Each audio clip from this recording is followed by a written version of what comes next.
Hi, and welcome to According to Weeze, the podcast. With me, your girl Weeze. This is a show where we're going to have candid conversations with the hopes of finding a way forward in community. See, fundamentally, I believe that we exist at the intersection of our complex identities, politics, and our sociocultural systems. And let's be real, the only way to dismantle it all is to dissect it. So get cozy, get comfy, and let's dive in. What up, y'all? We are back with another episode. Y'all are going to notice that the tone of the rest of these episodes are going to change because this is post-election recording. And if y'all hadn't noticed, Petty LaBelle is in full effect, and she gives even less fucks than Weeze does. So. If you don't know, now you know. Right? Y'all, I am so excited to have our guest on today. I actually just told her this for the first time, but this particular incredible human is someone that I had been chasing through fitness. It sounds wild, but I kept trying to get into her fitness classes, like when I lived in Atlanta, when I moved back to Oakland, and my schedule was just wild. I couldn't get in. And then you know how it works. Like you want to sign up 30 minutes before, and they're like, that's cute. This person is real popular. You're not getting in. Right, exactly. Go ahead and sit on that wait list. That's cute. But you know what? The universe always provides, and it happens the way that it is supposed to, because even though I was initially introduced to her through Spin, it really created a gateway for me to just, find this incredible being, and was real fortunate to do that. And y'all will figure out why once we start having conversations. But today on our show, we have the wonderful, the incredible Lyvonne Proverbs Briggs. Hey girl. What's up, mama? Thank you so much for having me. Thank you for being here. I appreciate My pleasure. it. You're worthy. Yes. Oh, thank you. That's a new thing. That's a new thing that came up this year that my ancestors gave me as a spiritual download, that when someone says thank you, don't say, oh, no problem, or no big deal, or it's okay. Like at least say you're welcome, because it did take some energy, some emotional labors, maybe some financial, some monies, right? But when someone says thank you and you say you're worthy, you are affirming their divinity. You are affirming your own by seeing that they are a reflection of you, and their worthiness is the fact that you care for them is indicative of their inherent worthiness, and that you honor that. And so it's become a spiritual practice of mine for when they say thank you, I say you're worthy. I love that. Because I always say words matter. And even just in that little phrase, so much is communicated. Yep.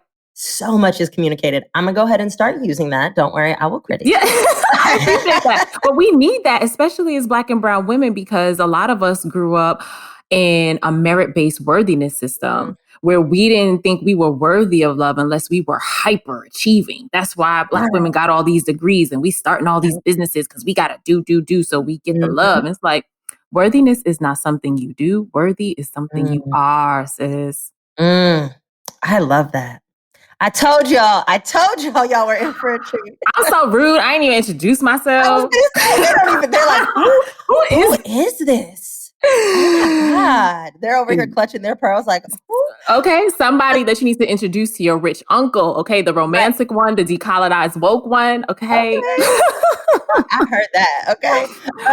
But no, okay. Tell the people just so they have a little bit of context, because they'll get the full rundown in the show notes. But well, my name is Lyvonne Proverbs Briggs. I am an Afro-Caribbean womanist healer.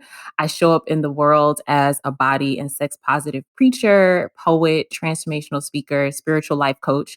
I am also a psychic and a medium. And so all that amalgamates into this being who, as a Black woman spiritual leader, I am no longer at war with my body. And so that means that I live in this beautiful 5'10", highly melanated, often duplicated, never replicated body temple, right? Just living my fullest life. I love it. I love it. Yeah. End of the episode. Goodbye. And scene. So, which tab you want to click on first? I know. Exactly. My brain is doing that thing where all the screens are open and I'm like, ooh, I want to go here. Ooh, no, I want to go there. But we're, I'm gonna bring it back because there are still listeners who we gotta, guide into the conversation. Yeah, certainly. And they know I forget that sometimes. I just like jump in and be like, wait, hold on, let's bring it back. They know who you are. They know what they signed up for when they click play. Exactly. This is, I like to characterize it as like, if you got to be a fly on the wall while I was kikiing with my people in my own house. Right. Yeah. And that's the beauty of it. Carving out safe, protected space for your people digitally is a movement. Yeah. So crucial.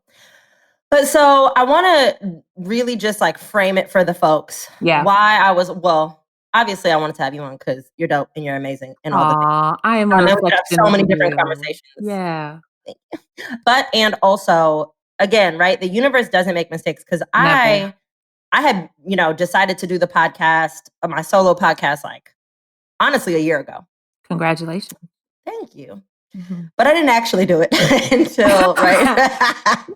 Because that's how life works. Until just a couple months ago. And you were always somebody that I wanted to have on. And there was so many different conversations that like in my head we could have. Yeah. And then fast forward, here we are. The election happens. And there's this conversation that's happening right now, which is not a new conversation. It is the conversation that has been happening, one, since the dawn of time. And two, every single time there is any political event. And I'm not just talking about, presidential. I'm talking about like, the governor of Alabama, right? Like I'm talking about every single time there is anything where an entire community or population of people need to come together and rise up to make change happen. Right. The conversation is always, oh my God, thank you, Black women, you saved us. Oh my God, you have to thank you to Black women. Because it's the voice for me. That's how I hear it when I see the tweets and the memes. Yep. Oh my God. Oh my God. Thank you so much. Oh my God. Black women save us. Yeah. Black women breastfeed us. Black women let us suck on your tits. Okay. I am not your mammy. If I don't want to hear no more thank you, Black women. I want you to fund us, support us, elect us, listen to us, believe us, protect us, ordain us. Shit. Okay. And that is why. And that is why. Conversation right now. And it's wild because people will always say shit like after the fact.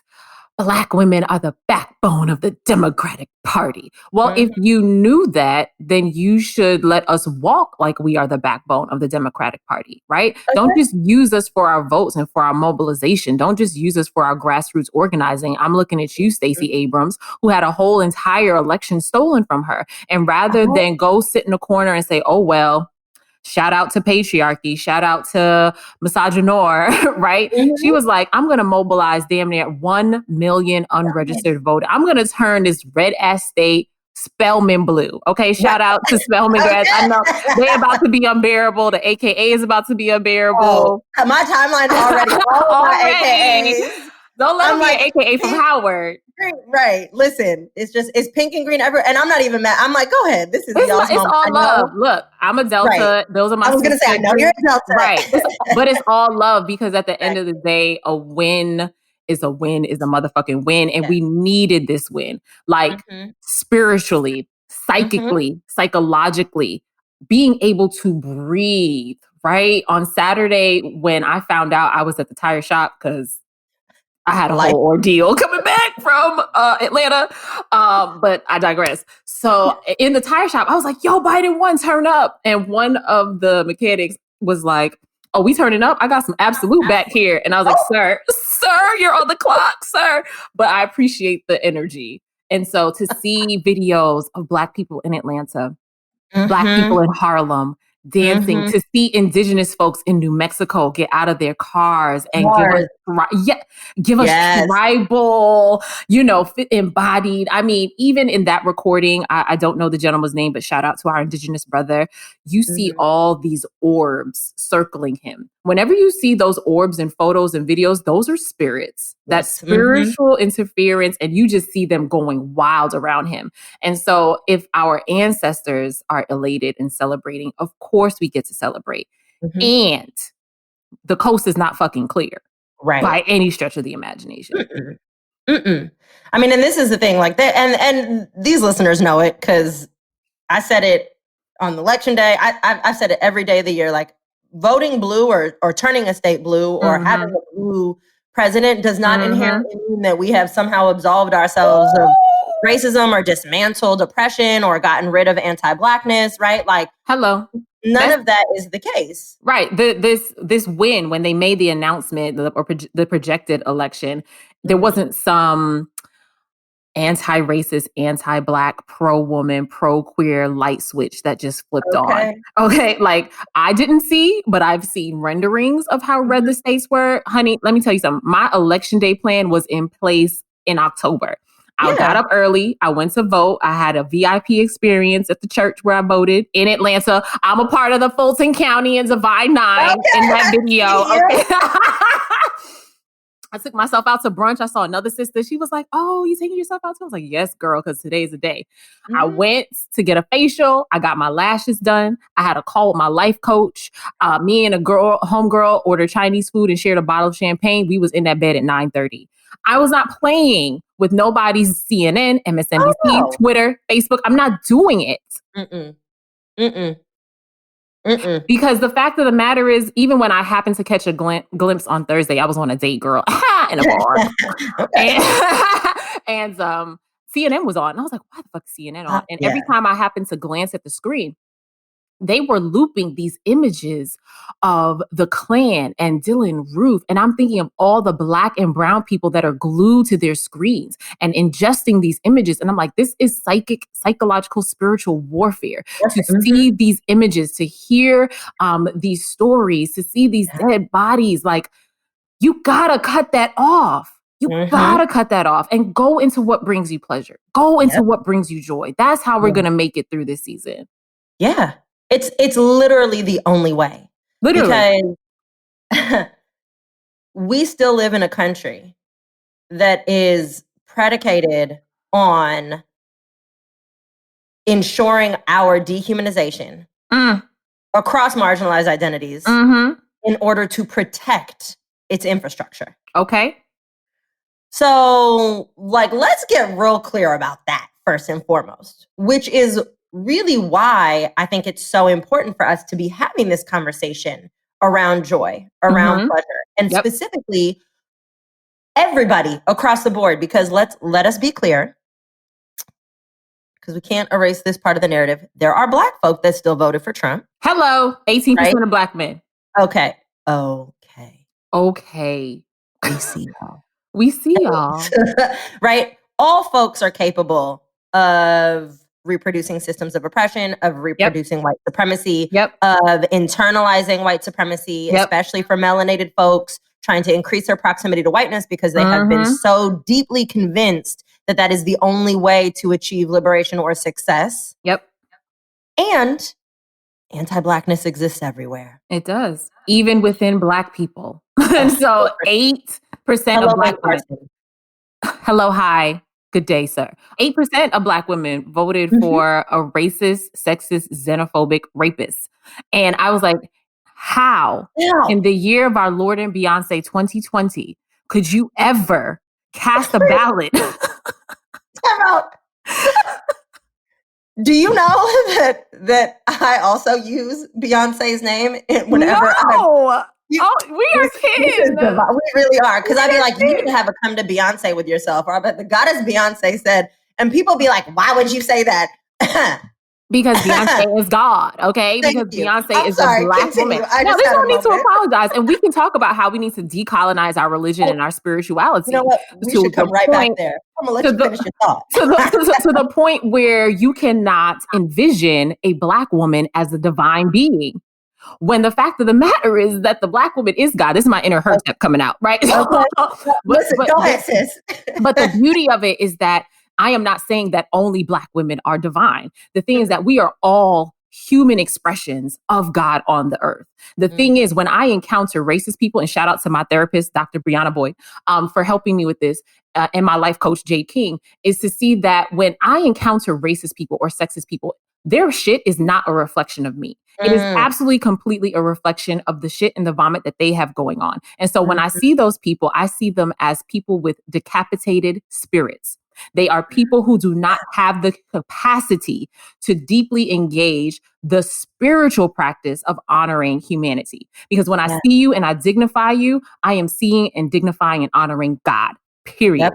Yep. So if you can't do that, that means that you're a demon. You don't have no God in you. Okay, period. So so I absolutely venerate Beyonce. Yeah. Yes, in the year of our Lord. In the year of our Lord, yes. It's so important. You cannot say that you do not have access. You cannot say that you do not have resources. You can't say that you didn't know. We have Blue Ivy's internet. We have Google. We have Black women on Facebook, Instagram, Twitter. Are we still on Tumblr? I don't know. Are we still? We're still blogging. We got podcasts. Like, what are you saying? If you don't know by now, it's because you're ignoring it, you're lying to yourself, or you're delusional. Right. Or you fully understand it and you are actively choosing. Because you don't want to give up your privilege. Exactly. Because equality is cute. Equity requires you to sacrifice something. And folks don't want to sacrifice shit. I'm talking about white men, white women, Black men who are deeply invested in patriarchy and think they're doing the work because they read one of Bell Hooks' books. Oh. Sip, honey. Sip enough of the both. She's not lying. I know. Because how do you show up in the world? How can you say that you have done the work? First of all, the work is never done. As long as you are breathing on this earth, you are always uncovering layers of internalized oppression, layers of the illusion of white supremacy. Angela Rye has been calling it white toxicity, and I really like that language because there is nothing supreme about whiteness. Whiteness ain't even real. How we are all living into a social construct that is imaginary, we are giving it its power every time we speak, every time we live into it. So changing our language is one of the key ways. You know, I haven't heard her say that. I love that, white toxicity. I try to call it the culture of whiteness, but I love that because that toxicity is real important. It is, and even when George Floyd was first murdered, Ashe to our gone too soon ancestor. I remember making a post about how we need to call this demon what it is. That's the only way that you behead it. So you can call it white terrorism. You can call it white psychosis. And there are some mental health people who were in my DMs like, well, I don't think we should be equating it. But I'm like, there's got to be something mental, literally delusional, chemically imbalanced. I don't know what the correct term is to say that this is a condition that you all are living in, and you have to do the work to heal it. And until white people honor the horrific conditions of whiteness, they're not going to heal. Meanwhile, Black and brown people are getting healed. We're like, what are our ancestors saying? What did our ancestors do? Your Nordic people got something. Your Celtic people got something for you, but not if you're lying. You can never lie and be healed, ever. Yeah. You also can't run from the darkness and expect to be healed. Right. And go ahead. And I just want to clarify for folks like that maybe our new listeners, we all have light and dark inside of us. Every single one of us, right? We are beings that require duality and multiplicity. Yep. And having one doesn't, having darkness inside of you, for example, doesn't mean a thing about you per se. Right. Unless you are running from it, unless you are ignoring the shadow side, unless you are, letting it control the light, then your behavior and all those other things. But I'm saying that because there are spiritual folk that listen, and y'all spiritual bypassing white folk love to pick on one little word that I said and then have meltdowns. So I felt like I needed to clarify. Listen here, I preached a sermon yesterday called Say Less. And I used this scripture in the Bible where it talks about you will know them by their fruit. And a bad tree cannot produce good fruit. A good tree cannot produce bad fruit. And if you are a bad tree producing bad fruit, you're going to be thrown into the fire. And I'm not talking about fire and brimstone and all that. Hell is not real. It's made up. It was a construction of the church leadership. But what I am talking about is the fire of accountability, the fire of speaking truth to power, the fire of Black and brown women who are getting in that ass. Okay. So we're not playing these games. But to your point, I love this because I'm having this spiritual download, even as I'm hearing you speak, sis, is that so our shadow side those are that's a part of ourselves that we don't put in the Instagram bio, right? It's the less than savory parts of ourselves, but those are the parts that often need the most tender love and care. Yeah. And even as we decolonize our language around Blackness, even as we remove this idea that if something is Black, it is inherently evil, right? Yep. That we are decolonizing our own healing process. Because then if you're like, well, okay, just because it's dark doesn't mean it's bad. Being dark doesn't make you evil, right? Maybe I do need to not maybe, I definitely need to deeply engage the shadow parts of myself. And so I agree with you. The scam of manifestation, the scam of toxic positivity, the scam of think and grow rich when we have racialized and gendered pay gaps, when we have had centuries of redlining, right? Like, don't come to me talking about, oh, you just gotta, it's the voice for me. You just gotta think positively and you just gotta be happy and you'll attract. Bitch, you are a middle-class white woman married to a rich white man. Did you manifest that, or is that white privilege? Right. My favorite is that just a story you're telling yourself? It might be, but I got statistics and history and empirical evidence to back it up. Don't play me. I'm hollering. No, that's it. And something happened recently with one of these white women who I was following. And one of my followers was like, why are you following her? Do you know? And I didn't know. But as soon as I knew, I was like, oh shit, unfollow. And also, let me talk to the people that I know who will follow her and be like, unfollow this heifer, right? Here are the receipts. And I don't need receipts from Black women, but just saying.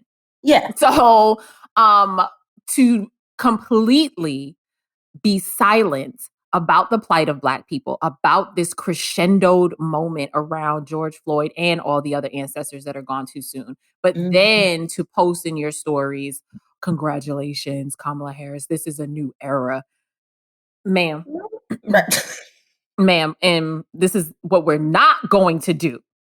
Okay, is pretend like you have been on the front lines and mobilizing your followers to check themselves. Because I don't need white women supporting Black women. I need white women getting white women together. That's what I need. Like the fact that 55% of y'all voted for this motherfucker, I am not speaking to another white woman ever again. Say less. Right. I don't want, a hip hop woman and scholar, Ebony Janice Moore, she was on her story. I love her. Yes! That is my bae. And I love her. That's my comedy bae. Shout out to you if you hear this, boo. She was on her stories that morning. She was like, y'all have lost your right to march. Y'all have lost your right to organize. I don't want to see no more pink pussy hats. And I was like, tell the people, we don't want to see it. Yeah. I don't want to see it. I don't want to see your crocodile tears, Van Jones. No. After you were in bed with the enemy. Okay, hold on. I have 3 things to say. 1, and this is apparently an unpopular opinion because they love to come for me on IG. And at some point, y'all are going to learn to stop. But 1, I said the 55%, I would actually wager is not indicative of how many racist white women there truly are. Because even those of you that are 45%, y'all did not vote against Trump because you understood what it meant for babies in cages and for Black folks and for Indigenous folks and immigrants and so on and so forth. Church rock. Y'all just didn't want, what'd you say? I said church rock. I got my church rock for the listeners. Y'all just did not want to lose your rights and privileges and autonomy in your feminine identity. Oh my. 1. Oh my. Because y'all have always been more upset. Let me rewind that actually. Y'all have just always co-opted everything. And y'all can co-opt the Me Too movement. Y'all can co-opt feminism, co-opt female liberation. And then use that as the mask to say, oh no, but I voted for Biden. Once again, that does not inherently make you anti-racist because y'all will vote blue and then clutch your pearls red while you're walking down the street, while you're in boardrooms, while you're going through hiring processes. Condemn your child from dating Black people. Okay. So let us be very clear about that. I actually wager that I would say, yes, we can concretely say 55% of white women voted for Trump. But also, however, let us not negate the fact that voting blue does not make you anti-racist. So if we're actually going to talk about the number of women, white women specifically, that will Caroline Bryant their way Wait a minute. Trying their way through society. Amy Cooper, Barbecue Becky, their way through society. Yep. That number is much higher. So let's say 55% of that 45% are racist. Exactly. That's what we gonna do. So that being said, I want to contextualize and like really drive that point home, because what I've also noticed is there's this phenomena happening. Oh my God, thank you so much, Black women. Y'all are so amazing. And we're going to talk about how folks swear that Black folk and Black women and femmes specifically, and our non-binary Black fam, cape for white folks, when in reality, we caping for the community. Hello? Right?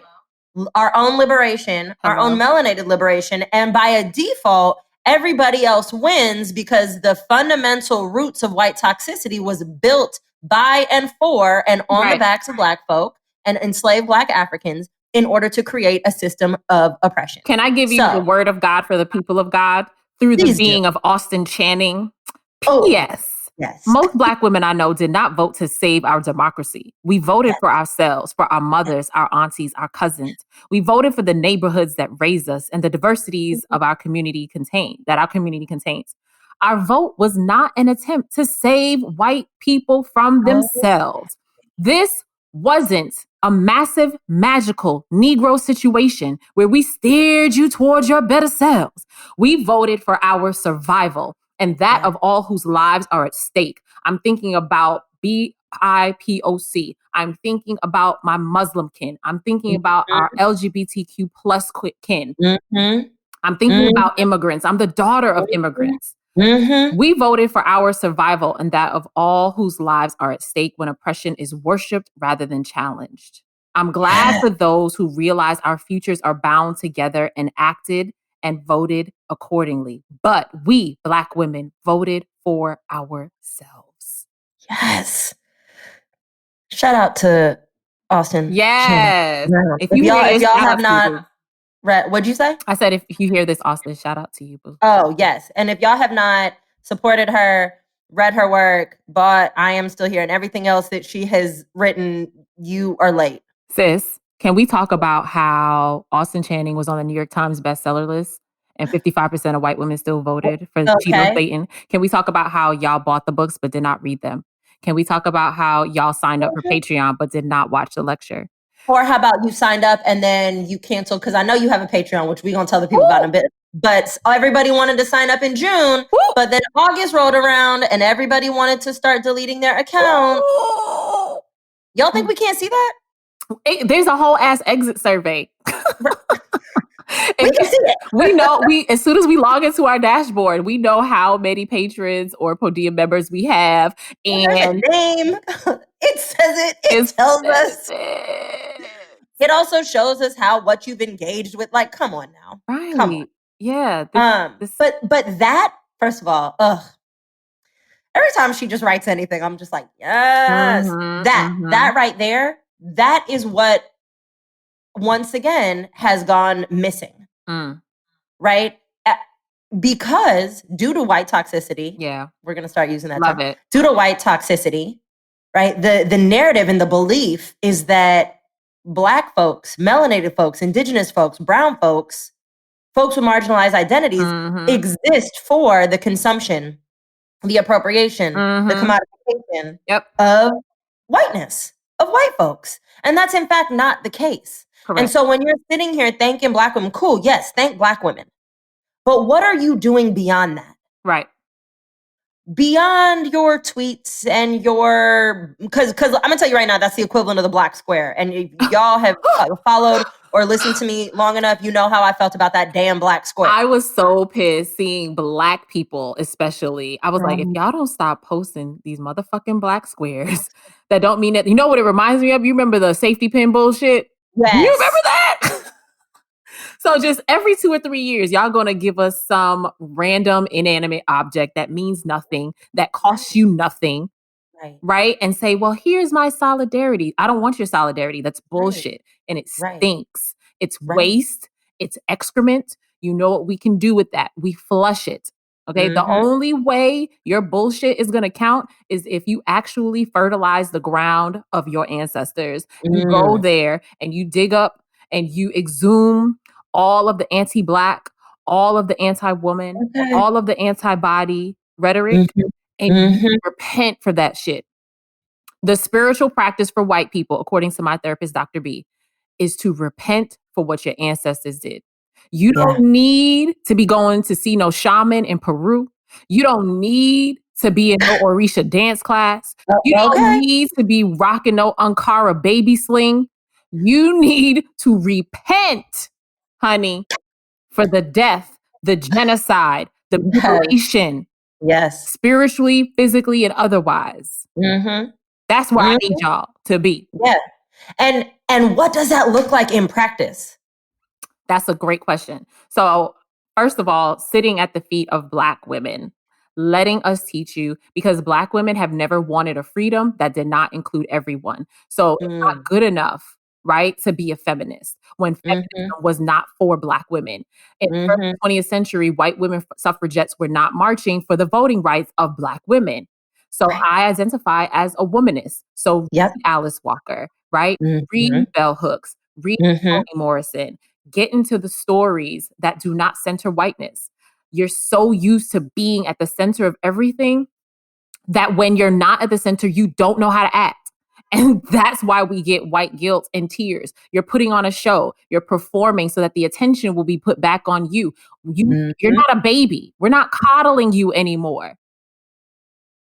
Grow some ovaries or cojones or non-gender conforming body parts that matter to you. and choose to do the work. I think I really want to repeat this phrase. Black women have never wanted a liberation that did not include everyone. Everyone. Literally everybody. Everyone. And y'all have heard me say this before. So this is going to be a little tangential, but this is for new listeners and followers, right? People have consistently asked me, because I'm very racially ambiguous. Fine. That's fine. I've lived my whole life in this racially ambiguous light bright body. Right, I'll say. It does not bother me when people, question me, unless they do it specifically to try to do the thing that whiteness does. Like discredit you. And again, I'm like, all right, that's between you and your demons. But one of the reasons that, one of my responses to folks when they do try to question it, and they're like, oh, but what are you even? Or you're not even dark skinned, right? And I'm like, first of all, we're not going to qualify. Have you seen the African diaspora? Have you seen the lineage? Have you seen the ancestry, the roots, the versions of rich, deep melanation? Anyways. Hello. My response is always, even if that is the case, let's say I am whatever else in your brain you understand my ambiguity to be. Why wouldn't it make sense for me to fight so fiercely for those that exist at the fringes of marginalization, knowing that everybody will be liberated from the epicenter of privilege all the way through? And the folks that exist at the fringes of marginalization, there's layers to this shit. It's levels, yes, but it starts with Black folk. And then you add gender, and then you add immigration, or nationality rather. Then you add language, then you add education, then you add all those other things. But fundamentally, we are talking about the liberation of Black folks and the entire African diaspora in all of its rich melanation and history and culture. First and foremost, because once again, one, Black women have never fought for just themselves. And that is why everybody continuously looks to Black women and co-ops those movements as though they are their saviors. But revert back to Austin Channing Brown's words. It's not about y'all. And how different could your anti-racism look? Could your, attempts to dismantle your anti-Blackness, anti-oppression, anti-LGBTQIA sentiments, anti-immigration sentiments, your xenophobia, transphobia, all of those things. How different could it look if you stopped and centered the most marginalized that are closest to the pain? And instead of saying, ooh, where do I fit in that? Saying, how can I support that? Because I know that as a default, I will win. I know as a default, my liberation is guaranteed.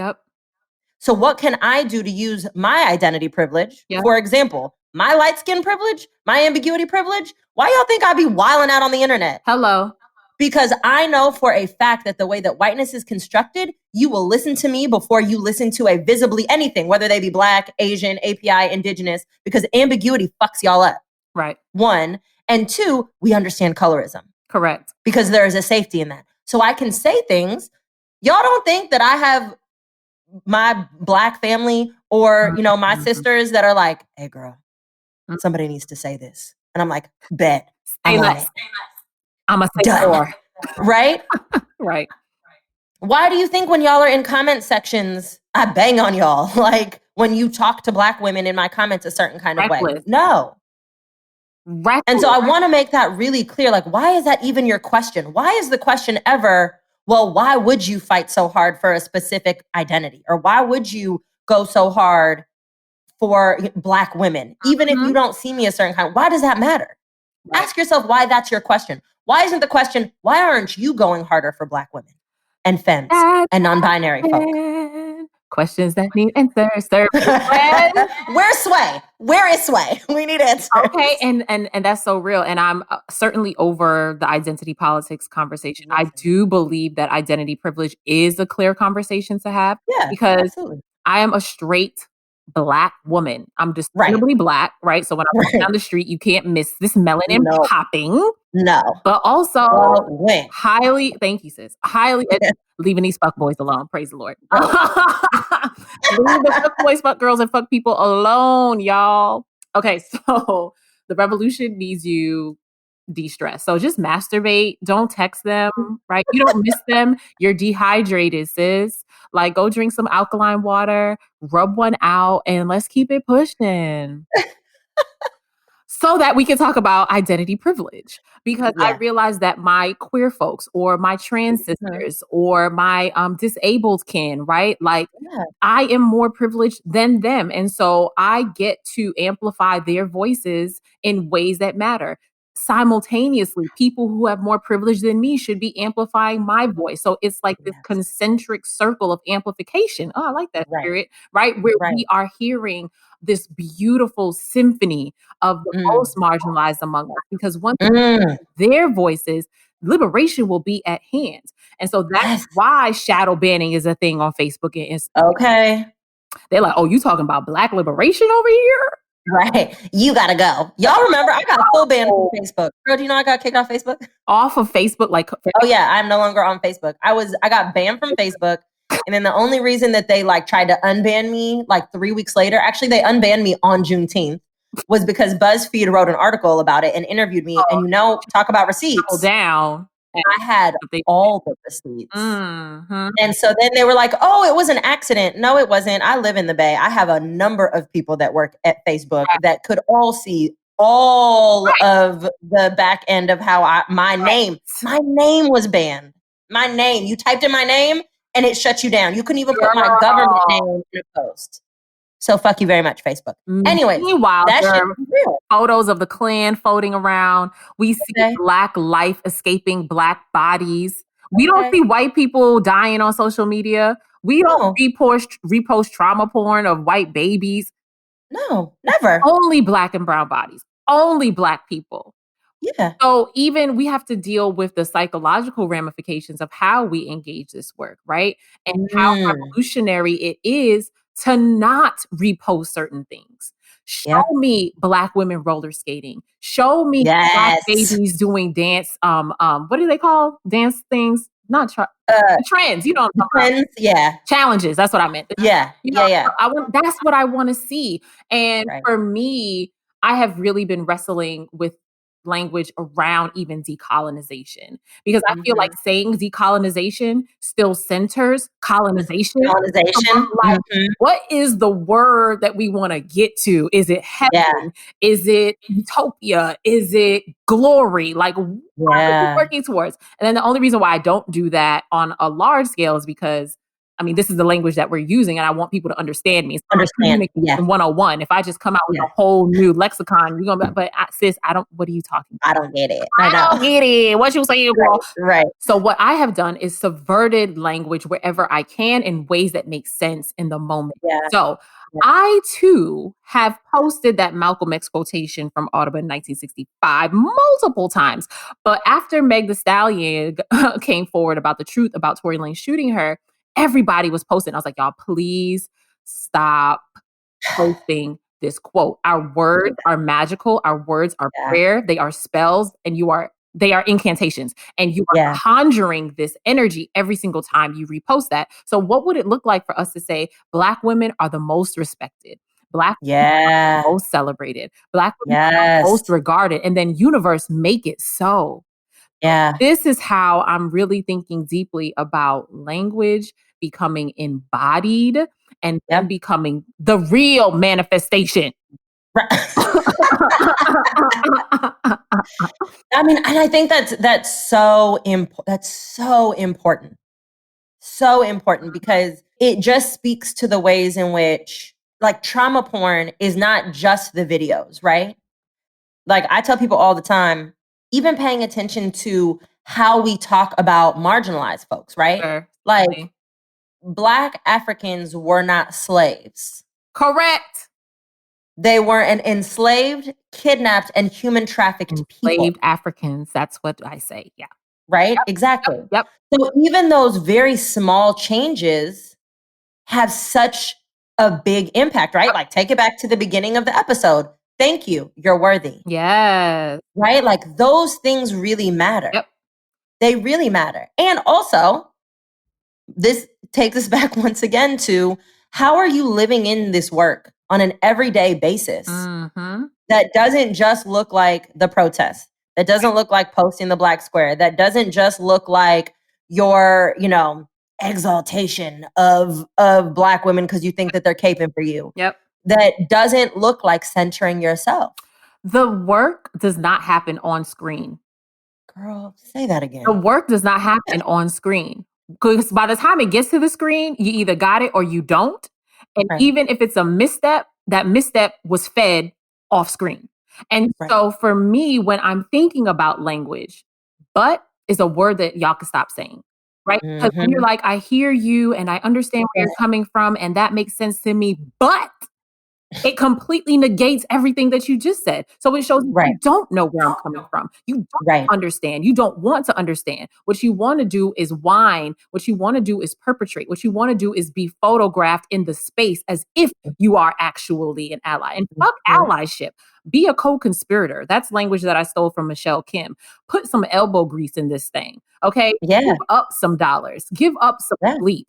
Have some restless nights. Be sure of if you're invited to the holiday dinner, because we have had to be amputated from relationships, amputated from our culture, our heritage. We're peacemaking and grasping and Black is kinging our way back to some semblance of motherhood with the continent of Africa. And like, realize the great, great privilege that you have in being raised in a society that was not built to annihilate you. Right. Ooh, that was a whole word. Okay. A whole word. And pass the plate. Cash App a Black woman. Tithe to a Black woman. Tithe to Black women-led organizations. That is another form of reparations. Voluntary reparations. Yeah. Right. Because the other thing is, and you know what? I'm going to bring this back to Van Jones, because that was when I was like, I got 3 things to say. I only said 2 of them. We got to talk about him real quick, because people were so upset with me about this yesterday. And we're just going to have to say it. And when I say people, I mean white people. Say it. You know what? I'm going to say white people and non-Black melanated folk. Okay. Because Black folks seem to be on the same page about this one. All of them, girl. Some of them got to be lumped in there too. You know what I should say? The Black folk I'm in community with. Ashe. Let's get even more specific. That matters.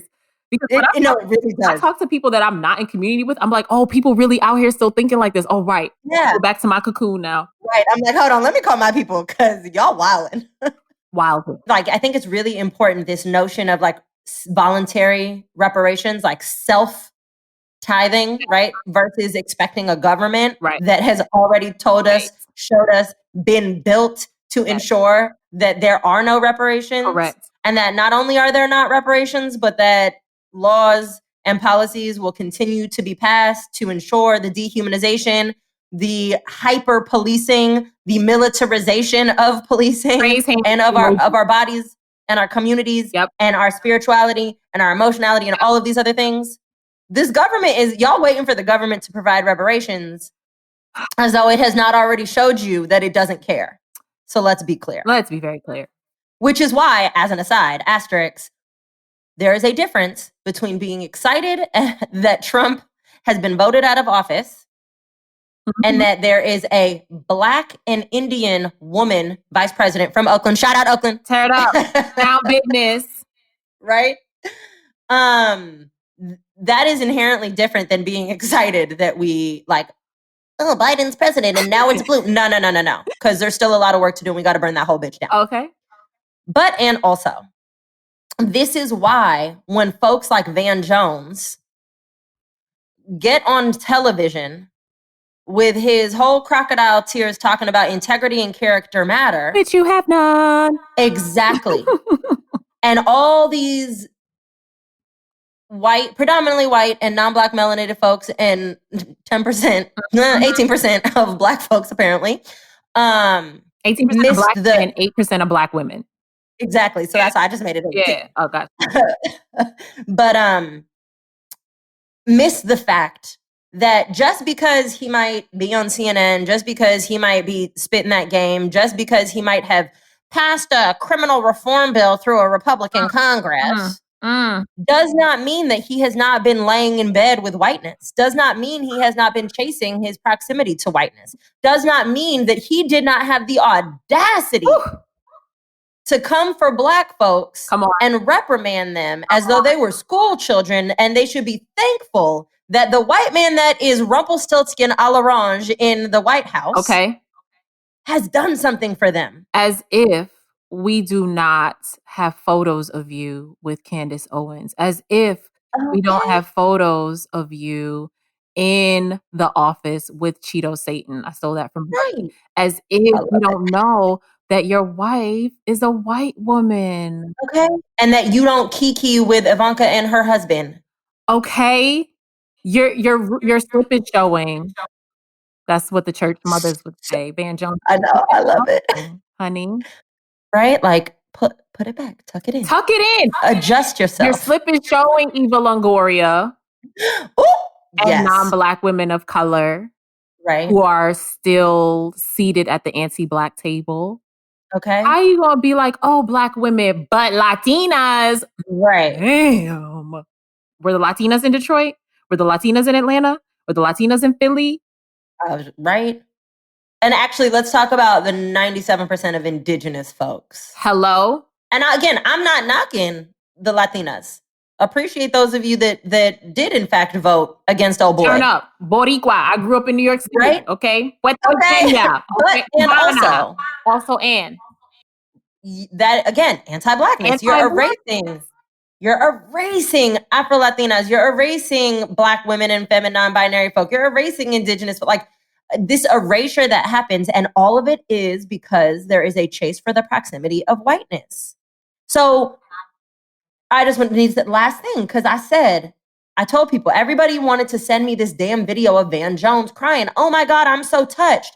I don't give a fuck about that man's tears. I'm not touched because when I needed him to care about integrity and character, when I needed him to connect to his own humanity for the betterment of other folks, for the liberation of Black folks, because he does have a platform, he couldn't be bothered. He was more interested in his bottom line and his success. He's no different than Daniel J. Cameron as far as I'm concerned. Woo! Stop asking me about that man. Yeah, because that's not where we're putting our energy, okay? We're putting in our energy into the people who get it. And the fact of the matter is that non-Black people of color, non-Black melanated people, you are doing the most mental and linguistic gymnastics to get out of being Black, to get out of being African descended. If you are from Puerto Rico, beloved, that is European, African, and Spanish speaking, right? So we have to be mindful of the language that we use and how you are actually amputating a part of your identity in order to be a part of this whitewashed mix.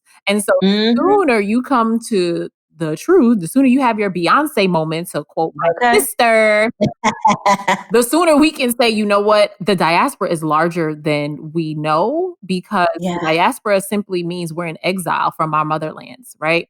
My good friend Ajani Nafala, he says, being a part of the diaspora is not a good thing. It's not something to be proud of. It means that we are unsheltered / homeless. It means that we have been removed from our land. So it's not cute to just be floating out here in these waves of whiteness, trying to hold on to their raft that is attached to a ship that's going to be on your neck. Okay. Come on, get in the boat with us. And on that note, stop talking to me about Van Jones. Stop. And this is the thing, right? I wanted to bring that up because, and this is kind of the last piece that I'll close this into, because I really want you to speak to this. Y'all, this is a communal y'all. Anyone that does this, because remember, ducks don't look up when we're talking about penguins unless they actually have happy. So if anything that we're saying today or anything that ever comes out of my mouth makes you feel a kind of way, it's because you are a penguin in a duck suit. And you think that you are not racist, or you are not upholding racism, or you are not upholding anti-Blackness or transphobia or any of the other forms of oppression. But in fact, somewhere deep inside of you, you know that you are in fact doing so. And the things that people are saying are holding up windows and mirrors to your soul. And you're not ready to look at that. And that's fine. But stop coming for melanated folk, and specifically Black women, femmes, and non-binary fam. Right. When they say, this person has betrayed us, this person has hurt us, we are not here for this person, we don't care, this person is not part of our community anymore, this person is not with the shit, da da da da da da da. Stop reposting Sean King. Oh, Lord have mercy. They listen, if they have heard me ever speak, they know this. Stop. I Talcum X, Lord knows how I feel about him. Lord knows how I feel about him. I'm hollering. And believe it's the first time. Just let us say it and let it be true. You know what I mean? It's like when you go to Macy's and you buy something and you at the register and it rings, you pay what the fuck it says. You honor the cash register at Macy's more than you honor the Black lived experience of Black women and femmes. So that is a problem. Recondition yourself, right? For me, when it comes to actually being in it with us, you're going to feel the heat if you're in the fire. You're going to feel those digits freezing if you're in the cold with us. But when you expose yourself to the elements, you become more resilient, because our oil is going to drip off onto you. And you're going to be like, ooh, my skin is glowing a little more. Ooh, I stand up a little taller. I look a little prouder, because you're doing good healing work, right? Good, juicy, delicious work. And so what I'm curious about this is, what do you want to talk about? Right? Instead of saying what we don't want to talk about, what do you want to talk about? Yes. And this is really important. And I'm actually going to kick it back to you. Okay. Because I already know you got a little sermon inside of you for okay, I'm a preacher, honey. Yes. Exactly. So this is what I do want people to be talking about. I want people to be talking about how on an everyday, regular day, as they walk down the street, as they go into their coffee shops, as they live their life on social media and IRL, how are you honoring marginalized folks? How are you honoring Black folks? How are you intentionally being a part of creating space? Right.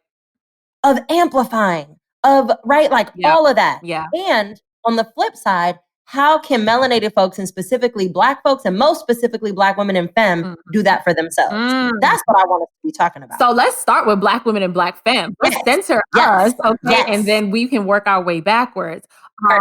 So there is a brother named Sean Ginwright. He is associate professor of Africana Studies at San Francisco State University.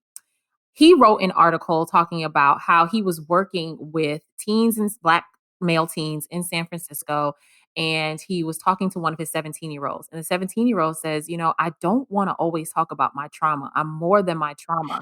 And so that moment was so life-changing for Dr. Ginwright that now he has shifted his language from trauma-informed to healing-centered. It's this. Oh, let me write that down because I need to make that change. I'll send you the article, the Medium article. And that was, I mean, I'm getting goosebumps. I'm getting chills. Talking about this again. And I was like, that's it. Because I realized when I started my work and my storytelling agency, Beautiful Scars, I said, oh, we're focused on trauma, healing, and resiliency. And I talked about trauma every single day for a year. Do you know what kind of mental shape I was in? What kind of physical condition I was in? I was so tired, drained, exhausted, weary.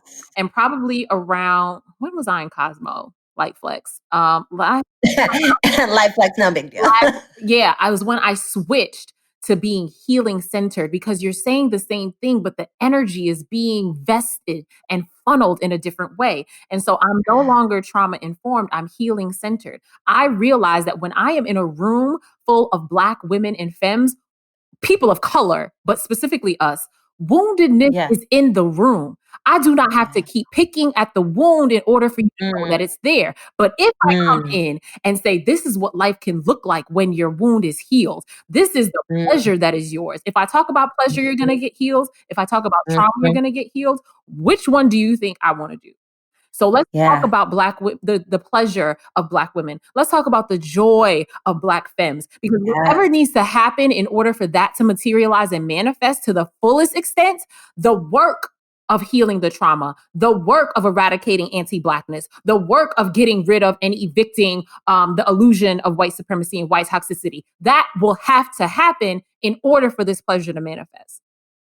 So that is what I'm focused on. And that's why I'm sitting here in this thrifted Oscar de la Renta silk robe. That is why this morning, right, when I almost consented to having a sucky day, how I could have a sucky day talking to my sis, I don't know. The devil is a liar. But, you know, I was like, ooh, let me rub one out real quick. And now I was dancing to The Lion King, the Gift album, and drinking alkaline water. And that's probably part of the glow, right? And so what brings you joy? So many Black women and femmes were raised to amputate themselves from desire. We were taught to believe that desire is evil, that it's bad, particularly sexual desire, but non-sexual desire too. Right? The fact that I can be in Minneapolis and deliver a keynote about sensuality as a womanist spiritual practice, and have a talk back and have one of my elders say, you know, I was cooking breakfast for my children for so long that when the last one went off to college, I didn't know how I liked to cook my eggs, because I'd always made eggs the way my kids liked them. And when my kids went there and I got to make eggs for myself, I didn't know how I like to make my eggs. So if you don't know how you like your eggs, maybe you don't know how you like your clitoris stimulated. Maybe you don't know how you like your body fondled or caressed. And that's okay, because once you honor that, then we can do something about it. Yes. And so I'm all about holistic health and wellness and healing, sexual pleasure. You know, if you are, I know that this is, how do I want to say this? Hold on. I know that some of my kin who are listening to this may not feel comfortable in the bodies that you were born with, but for those of us who are, right? And I pray that you come into this magnificent abundance of resources and time and caregivers so that you can be in the body that you celebrate, right? But for those of us who are woman identified and are in bodies that we are delighted to be in right now, like, do you know how to delight that body? Do you know what's good to your body? Do you know what foods feel good? What feels nourishing to you? Can you tell when you're dehydrated? Can you tell when you are a waste receptacle for other people's emotions? Can you tell when people are projecting their bullshit onto you? Are you in therapy? Do you have a life coach? Are you Patreon and the Podias that are giving life? Are you paying attention to your body? You cannot be in justice work and not pay attention to your body. You cannot be in a body and not feed your spirit. You are a spiritual being having a physical experience. You cannot be out in these streets and not taking time to pray or meditate or walk or yoga or take baths or whatever works for you. So check in with yourself. What do I need right now? And to the fullest extent, as often as possible, do that thing, because whatever you need in that moment is what the collective needs. Yeah. Literally. Yeah. And I want to put an asterisk on that and this is why y'all heard me go live earlier this week. And I said, I refuse to allow anyone, specifically any sort of oppression, to steal that joy and to steal the pleasure and to steal that space. Oh, they have already stolen enough of your shit. They have already plundered enough of your pleasure. Beloved one, you are deserving of all of the pleasure, flow, joy, abundance, ease that you deserve and what your ancestors were owed but didn't get. So you gotta have tax and interest to that bitch. Okay? Okay. And this is why I keep telling y'all, like, and I'm talking specifically to my melanated folks. Mm-hmm. We need to exist so unapologetically in our bodies, in our spirits, in our identities. Because when we do, it becomes undeniable. And then we create space for each other. Because unlike anyone else or any other population, we do everything in community for us, by us. And we truly are powerful beings that emit energy and frequency. And if we can inhabit that space that you just talked about, and we can emit that energy to our next kin or our beloved people or our fam, whoever they might be, then we create this ripple effect. Correct. That is just as much liberation as the protesting and the dismantling. Quite frankly, I believe that is true liberation. When you can get to a point of living in your body in this way that you're talking about, that's liberation. You have liberated yourself. That's it. And you are your own liberator. You are your own healer. Stop looking for people, places, and things outside of you to break open this gate for you. You have the latch. You have the power, right? And don't feel like you are alone. That's why I know that this year has been trying. My mom, we had plans for 2020, but 2020 had plans for us. And even though some, really corny preachers were talking about 2020 clarity and vision, like there are some things that you did get clarity about. There are some relationships that came into focus. There were some outdated narratives that you're like, you know what, this doesn't belong in my line of sight anymore. So what we have to realize is that in this moment, this is a season for us to celebrate, yes, but also to dream. Dreaming as a spiritual practice. That is where I want us to be, because Afrofuturism tells us to dream. Ancestors tell us to dream. And let's just talk to the melanated folk real quick. Can we stop talking about how we are our ancestors' wildest dreams? When you say that, that tells me that you don't know what wild means. Wild means to be untamed. Wild means to be unregulated. You mean to tell me that a degree from a predominantly white Ivy League institution that was founded by slave owners is your ancestors' wildest dreams? No. Not at all.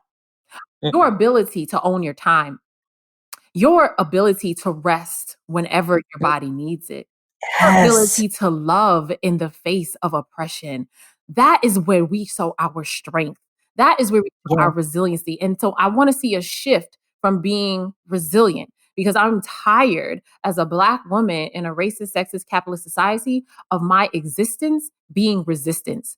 I just want period.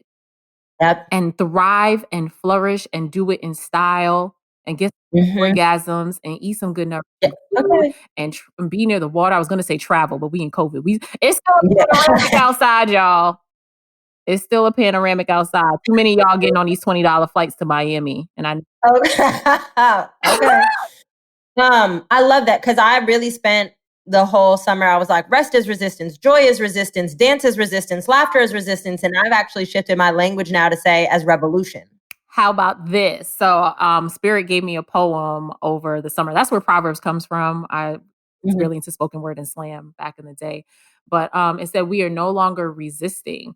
We are circling the base of oppression, and we are lighting each crack with a stick of dynamite, lighting each wick with our ancestors' names. This is no longer about revolution. This is about rebellion.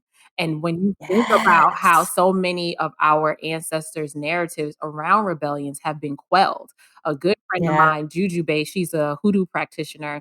And I also adore her. I mean, I don't know her, but I follow her on IG, and I really want her on the show, and I think she's amazing. I like staying her. We'll make it happen.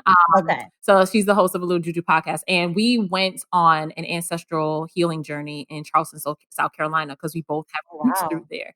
And Ono Rebellion happened, and we were Googling where it was exactly. We could not find a marker. We found the name of a general store where our ancestors went in and killed the shop owner and his relative and stole guns and ammunition and started marching and went ham.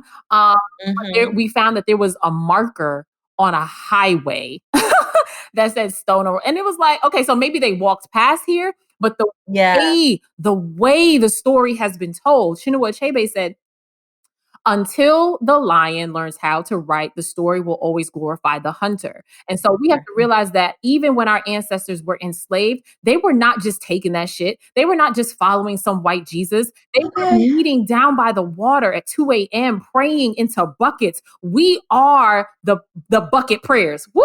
I feel that so strong. We are the bucket prayers. We're not our ancestors' wildest dreams. They would pray into the bucket and the water would hold their prayers so that the slave masters would not hear them. So don't think that we come from a lineage of acquiescence. Don't think that we come from, that we are descendants of bowers. We are descendants of revolutionaries, of rebels, of the ones that they killed because of the spark that they incite. So let's focus on those stories and really create a narrative of shifting, evolving, ascending, and motherfucking rebelling. You know, and I know you'll understand this. You know that feeling when you know that your ancestors are like standing behind you, the tingles that you get? Yes. And I'm mostly like, I'll get them in like mostly like my legs and then my back and my feet. Like as you're talking, like it's just that whole feeling. The ancestors are sitting here like, yes! Listen, baby, they be showing up and showing out. They really do. And that is the thing. One of my favorite spiritualists on Twitter is Hime. And she says, stop leaving your ancestors unemployed. Ooh. Tell your ancestors what you want. This is the thing. And this is where I think my being is going to coalesce really beautifully in this moment, is that the church taught me to beg for my blessings. And Ifa and other ancestral traditions and African traditional religions have taught me to command my birthright.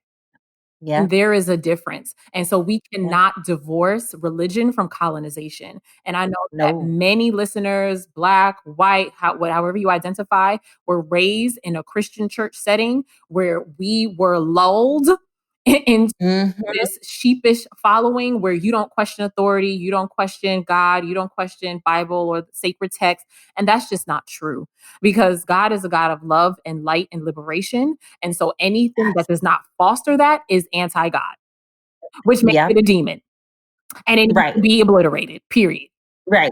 So, and I think that's a super important point to make, this idea of like really employing our ancestors, because something that, you know, my spirituality is very close to me and I don't talk about it a lot on Instagram or publicly. And it's not because it's not close to me and I don't have my altars and like my practices and all my things, but because of the work that I do and because of the way that whiteness specifically has weaponized modern day religion against us.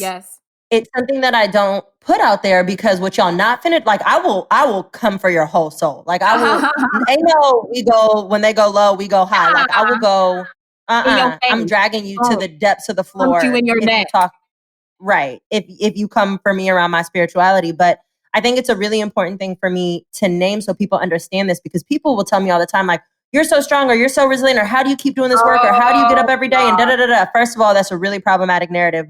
And also, let us be clear that in June, when this great white awakening occurred and everybody wanted to get so woke and part of the movement, and I was showing up all the time, every day, and I was holding space for my community, but also doing educating and showing up all the time and providing information, like that wasn't just me.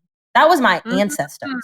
Like I actually had a spiritual cleansing done, because to your point, we receive a lot of that energy of the people around us. And it's not always positive energy. And I had to do a spiritual cleansing because there was a lot of hatred and a lot of negativity and a lot of demons being thrown my way. And one of the things that the person who did the spiritual cleansing for me, an energetic cleansing for me, said was, she was like, your ancestors want you to know that they are they are behind you, that they have you, that they're protecting you.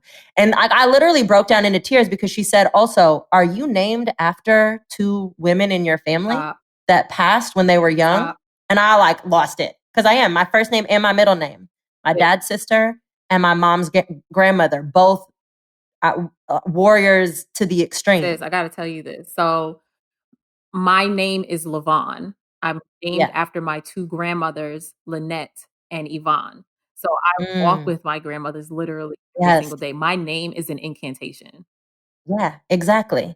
So I really want us to also start, just as an aside, when we're talking about what we do want to talk about, I want us to start normalizing this among our Black and brown communities, because we have such a deep history of spirituality and of a connection to our ancestry. And if you have been separated from that, I really urge you to start doing the work and connecting to folks that can guide you on that journey, because it is so crucial and so important. Because that is one of the things that has always given us our power. Absolutely. You were not created in a vacuum. African cosmology teaches us that when we were in the ancestral realm, that we signed a contract. We said we were going to Earth to do this work, and then we broke the time and space continuum and we showed up in the body. So I chose this body. I chose my parents. And I know that's going to push some people, because you're going to say, well, I chose to be born to these dysfunctional people. Yes. Something that you could heal that they could not. And the thing is that when we as African descended people heal ourselves, we heal our lineage 7 generations before and 7 generations to come. So you cannot engage in any work, but especially spiritual/justice work, without the aid of your ancestors.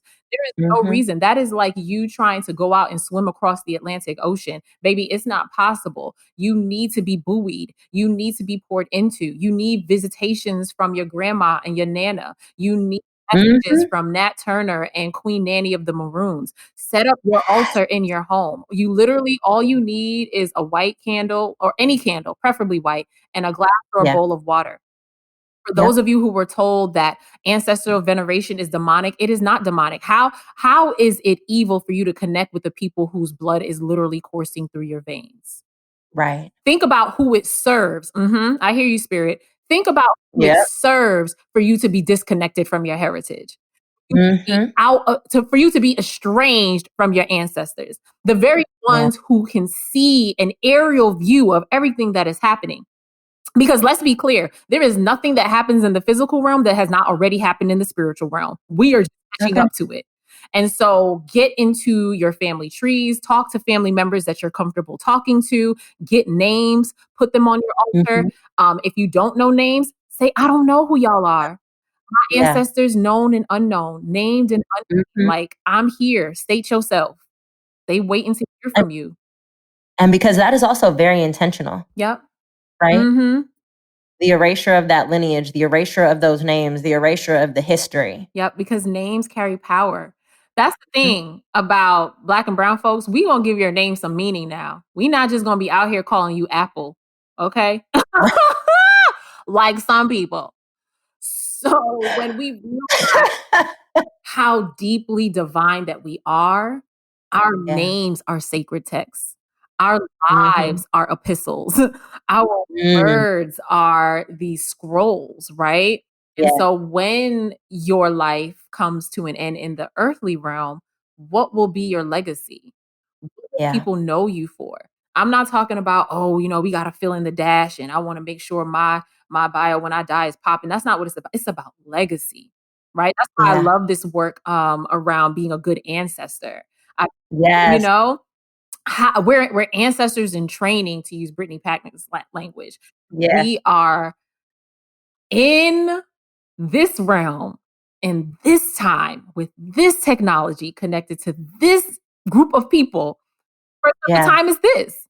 Like, you're not here by accident. So I'll close this part by saying that one of my good friends, Eleni, she's a doula here in New Orleans. And we were talking about, how much shit gotta go right for you to be born? You know what I'm saying? Like, that's real. Not the gestation, not the being born with all the medical malpractice against Black women's bodies, and high maternal rates of Black women and Black infants. Just winning the sperm race. Baby, you were born a winner. Don't let this racist, sexist, xenophobic, capitalist society make you forget your power. Don't let your oppressors know your power more than you do. Motherfuckers know. That's why they demonize our spiritual practices. Exactly. That's why they outlawed it. Ain't nobody making laws about something that don't matter. Okay. Hello? Did y'all pick that up? Y'all understand? Let me get real close on the mic and make sure they got that. Put up, like, tell them about the ancestors. Right. You know what? I'm gonna do, because it's my show and I can. We're not even gonna tell white folks what we want them to talk about, because we've been talking to y'all for too goddamn long. That's how I feel right now. You can go watch my sermon "Say Less" on IGTV from November. There we go. Right, because we're saying, you know what? This is what we're gonna do, because we're gonna wrap it up by telling the people, here's your call to action. 1, go listen to Say Less. Go listen to everything. Go listen to everything. Yeah, seriously. Okay. 1, 2. You're on Patreon, yes? Patreon.com/Lyvonne P. L-Y. And don't worry, y'all. All the links will be in the show notes. Y'all will be able to get everything. But go listen to that on IG. Go sign up for Patreon. You have a course coming up. I do. So I have a course. It's called I'm a Thriver, Healing Faith and Sexual Trauma, which is, Thriver is a term that I coined in 2009, because this is a trigger warning for sexual assault and trauma. But I suffered sexual violence as a child and as an adult. And this word in my research, survivor, I was like, I'm a spoken word artist. I'm in grad school. Like, I'm out here thriving. And so Thriver came to be a thing. So it does center Black women's spirituality, those of us who want to, begin or deepen our journeys around that. But it's also for everyone. So how it works is, if you are a Black woman, then you will have your own Zoom cohort. If you are a Black femme who was assigned male at birth, or any other person, we will have our own cohort as well. So the material geared towards centers Black spiritual women. However, I have had non-Black women enrolled in the course, because who the hell is talking about decolonizing religion? And because like we've said, when we talk to Black folk, when we liberate Black folk, when we teach for us by us, everybody else wins. Precisely. So I always have women who happen to be white, because white women don't fuck with me. I don't fuck with Becky's and Karen's. I fuck with Hannah. I don't either. Shout out. Oh, they know it. they know. They know the difference between white and happen to be white. That's it, honey. They're always in my DMs like, thank you so much. This is so helpful. I mean, I have people say like, thanks to your work, I feel like I can have a relationship with God again. And honestly, there's no ordination. There's no award from some white institution that can make me feel as good and fulfilled and purposeful as hearing the fact that I am impacting lives and liberating folks, helping to liberate folks. Remember, you're your own liberator. Your own liberator. Yep. Yeah. Perfect. So y'all, call to action. Follow on IG. Yay. Go check out the Patreon. Yay. Sign up for the course if it speaks to you. Go listen to Say Less. Yay. And then on top of that, I really want y'all to spend some time creating space for Black women, femmes, non-binary folks. Shit, even the Black men, the 90% of Black men that also intersect with the Black men that are actively fighting misogynoir, because that's not all 90%. Not yet. Not yet, exactly. The ones that are standing next to their Black femmes and women in accomplishment. Create space, support. Yeah. Listen. Don't let the trauma porn be the only thing that you share and engage with. Come on. And because I posted that not too long ago, and y'all got real mad when I called y'all out around that. Y'all want to post and engage and repost the trauma. But what if we shifted to healing centered? Hello. How can you show up and support that? So those are your calls to action. Can I add on to that right quick, sis? Of course. So 2 things. Black men, get in therapy if you can and heal your mother wounds, because how you disrespect and treat Black women comes from the hurt that you are holding from your mommy wound. That's another conversation for another day. I was going to say, you might have to come back. We always talk about women of color and our daddy wounds. And some of us, I think Jennifer, our niece, is doing great work around the mother wound. But Black men's healing particularly around womanhood, yes, that'll help a lot. And then the other thing is a call to action is to facilitate a Black woman's pleasure healing. Pay for a Black woman to get a massage, facial spa day, if she wants to take dance classes, something that's going to bring her some tongue emoji, sponsor that shit. Right. On an ongoing basis. Right. Yes. Mm-hmm. I love it. We just gonna end it with that. Yeah. All right, y'all. Is there anything else on spirit that needs to be said? You feeling good? Go in peace, go in power, go in pleasure. I'm going to give y'all the benediction and know that we got each other. We are not without technology. We have access. We have power. Tap into it and know that it's going to be well in the end. And if it's not well, it's not the end. Yeah. I told y'all at the beginning of the episode. We did it. That's a wrap. And now they understand. Now they understand the magic. Aww, they understand it. Thank you so much for being here. I appreciate you and your time. Of course.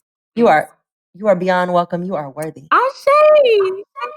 Hey. All right, y'all. Until next time. Bye. And now for Ask Weaves, a segment where you get to pick my brain for free. Hi, Kim. Hi. I'm gonna just tell the people, Kim is not only a friend of mine, but also a client. And I love how I put this on Instagram to like have folks like be part of the podcast and do Ask Weaves. And a lot of my friends were like, oh, I want to talk to you for 15 minutes. I'm like, I talk to you all the time, but it's fine. It'll bring a different energy. I love it. So hi, hello, say hello to the people. Hi, people. Yes, it's true. Even though I could probably convince Weeze to talk to me for 15 minutes off the air, I still wanted a slot. And it just felt really fun. I'm so excited that I hope it will be. So what do you have for me today for Ask Weaves? I know, a million things. Yeah, I get it, by the way. I feel like some people don't, but I'm here for it. It's not lost on me. Good, thank you. But yeah, so there are like a million things that I want to know more about what you think about. But the one that actually was coming up for me the most is about religion. So you can tell me if you're like, wait, no, not that. No, but I mean, it depends. Let's ask the thing and then I'll tell you. What's the origin of life? No, just thinking a little bit about like my own religious journey. I have really like kind of been all over the place, but in the last few years, mostly an away place, like not really going to church, not really being plugged in, but I'm like feeling pulled back like a little bit more. And in part, it's because I started following some Christian leaders that I found through you. And I'm like really grateful for that. And it's helping me like remember that there's a wide range of ways of being religious and committed and devoted. And I was just wondering like about your own path, anything you might be willing to share. And also like, if you have any advice about things like that or not, I have 7 backup questions. So I'll just say next. No, I think this is an important one because people hear me a lot of times talk about, the way in which the Bible or scripture or the Torah or the Quran or like any religious text has been weaponized against the people, right? And I think a lot of times people, or they'll hear me say, like have a come to Beyonce instead of like a come to Jesus. I do love that. Yeah, thank you. And so they automatically assume like, oh, she must not have faith or she must not believe in a faith system or she's got to be an atheist or, whatever. So I'm happy to actually talk about this. So first and foremost, my religious journey, I'm like very transparent about it. I think similar to a lot of folks where like I was raised up, not in a very like super religiously devout family. Both of my parents are Muslim. We come from a part of the world where we have like, Jewish and Christian and Muslim folks in like one singular family. My parents just happened to be Muslim, but also because of that, they raised me up understanding Christianity and understanding, Judaism and other kind of faith-based systems. Because, right, even within one family, we have like the multiplicity of religious beliefs, or the multitude of religious beliefs. And then I got to like middle school, and like things were happening, and my mom was diagnosed with breast cancer, and I was like, the world is terrible. It's all God's fault, right? Because everything that I had been taught about, well, if you behave a certain kind of way, like you will be showered in blessings and gifts, right?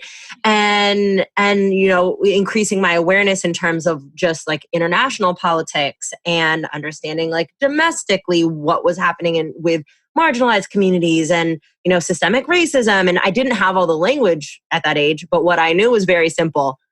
What I have been taught about God must be a lie, because I'm looking at all of this and like none of this seems right. None of this adds up. Right? Yeah. Like this doesn't make sense to me. And the other part of it that always like really fucked with me was, regardless of your religious affiliations and beliefs, across the board, everyone has a narrative of like, God being love and God loving all people, and like God is the only one that can judge. And I'm watching people judge and hate, and you know what I mean? And like, but in God's name. Right. And I'm baffled. Right. So I went through most of high school like really angry at God, like really angry. And then I started doing much more research and really understanding the ways in which religion has been weaponized against marginalized communities, and specifically in the United States, how Christianity has been weaponized against Black folk, and then, obviously other folks with marginalized identities as we've evolved in society. Yeah. And I got to a point where I was super, super anti. Like I would always say I'm spiritual, but I'm not religious. Yeah. And I still think I feel like that, because to me, the distinction now is that religion is what happens when you take God's messaging and it meets humanness. Mm-hmm. Right? Totally. Because we're imperfect beings. Like we clearly, 2020, we clearly are struggling with like power dynamics and, marginalization and oppression and privilege and all these things. Right. So it's like the intersection of like, it's almost like what God actually wanted if you were a religious person, and then what people decided they were going to do with it. Like, here's what we have to work with. Right. It's not going to cut it. Yeah. Right. So I still say like, I'm not a religious person. I don't hold a singular faith system. I'm very spiritual, and I will shout out Pastor Ben and Michael McBride because everybody should follow them, and the Way Church in Berkeley. But they, like very honestly, single-handedly, like the two of them, as well as all of the other, like clergy that are in community with them, really revolutionized the way that I look at religion. Yeah. Because what they showed me, and they are of the Christian faith, but what they showed me very succinctly was that you actually, right, so because you're Christian, it's Jesus, but like you can follow, in this instance, it would be you can follow Jesus's teachings and reject quote unquote Christianity, right? So you can have the faith without having like the weaponization. And that there are entire churches that will in fact use the faith. Yeah. And congregations, right, that'll use the faith to advocate, to fight, to bring, justice and awareness and all of those other things. So, advice would be, and I say this, I think this is for everything in the world, like find your people. Yeah. Knowing you personally and knowing also that you're moving back here, I would say that you're like, I found your people. Yeah, I'm like, I found them for you. You're welcome. You personally literally come to this church. Everyone else look for your people. Right. Everyone listening, look for your people. Kimberly. I love that though. I really do. And it's such good permission that like, if something doesn't feel like, wait, these are not my people, it's not like, okay, well, there's no hope then. You have nothing. It's like, no, keep looking. Yeah. I think that's the really important part, because we get so much messaging of the version of religion that feels really stifling and dehumanizing and controlling and doesn't leave us in like autonomy or sovereignty. And not because that's what the faith says or that's what the beliefs say, but because that is what the people who are, at the pulpit, and that's what the congregations are reinforcing as true and real and valid. And so what we end up doing is we're rejecting the people we're rejecting the interpretation, we're rejecting the way that the faith is being used by people. But it's really hard for us to separate those two things. Absolutely. In fact, just like hearing that reminder that they're different feels like permission. Like, right, you get to go find what actually is true. Yeah, exactly. So, my advice for anyone listening is don't lose hope. It's the same. It's almost the same for like everything. Like even with, people ask all the time around like anti-racism and revolutionary work. They're like, how do you keep doing it? I'm like, I do have hope. Yeah. I have hope. Right. And every single day I find something that reinvigorates that hope. Like I actively look for it and like take a moment when I find it. Right. And so I love that. For you, maybe it's like, oh shit, Weeze put me onto the McBrides and the Way Church, and like that gives me hope. And then you're like, oh my God, they have all these followers and they actually have a community. So there's actually people out here that are also like-minded. Right. Like that also gives me hope. Oh wait, there's 5 McBride pastors in their well, and their dad is too, but like, you know what I mean? Like, oh wow. So there's more folk, right? Like, oh yeah, they're like a full family. Like it's a family profession. Everybody should go follow them also. I also like work with them for heat and all the other things, but like those little nuggets of hope, or when you see, somebody walking down the street doing a thing that is rooted in like humanity or love or healing or like, honoring folks' experience, I'm like, okay, that gives me hope. Yeah. Because it's so easy to get lost in the other stuff. It's so easy. So, I know your journey, we won't go into the whole journey right now because these are little mini segments. Like I know your journey with religion specifically has been tumultuous. Yeah, I was going to say tumultuous. And also not singular. Right. Like so many of us go through it. And I think the biggest difference is that there's like 3 routes that people take. It's either the like, I'm anti, and I'm never like, I'm rejecting all of it. Right. There's the like, kind of, I think where, I've come to where you're kind of on the path to of like, okay, I'm starting to see it's not the faith, it's the people. Like, maybe I can find people that align with the faith. Right. And then there's the like, last group of people that are like, even if they go away, they come back because, it is still really hard to find the people that align with the faith, right? Yeah. So I know it's one of those questions. It's like, how do we synthesize this in like 15 minutes? Totally. And that's the best I can do. I love it. No, I really appreciate it. And it feels really like good encouragement to keep hope, like you're always saying, but then also to like really like root for and look for your community. Yeah. Yeah. I personally hold the belief that no matter what you're looking for, like you can find that community. And it may be harder, it may take some time, but there's definitely people out there. I always use the joke, like, furries, like people that like to dress up as animals. Yeah. Right. Like each other. Right. Like nobody. And like, I don't use them to like knock them, like no shade. I don't care. Live your life. Do what you do. Whatever makes you happy. But it's not like people are going to work in their furry costumes. And so then it's like, oh, you like dressing up in furry costumes too? Like, that's cool, right? No. Somebody was like, this is something I enjoy. I don't see publicly people just walking around in these furry costumes. So I have to go seek out my community. I have to seek out my people. And then they find each other and then, right? And then it's like you meet one person and then that one person knows maybe 2 other people. And then those 2 people know somebody else. And then, right? And then it grows from there. I wish I could tell all the churches I've ever been part of that my question about religion turned into a conversation about furries. Faith and furries. Weeze and Kim. Oh my God. What a perfect note to end on. Yes. And right. On that note, so yeah. And I will also just drop in as a nugget for either anybody watching that's like curious or even for you, like the Way is also right now, and a lot of other churches are doing like a lot of streaming and like, like digital services and they're having digital conversations because of COVID, which is also, that means it's like a really low risk kind of like way to test the waters. I love that. I love that.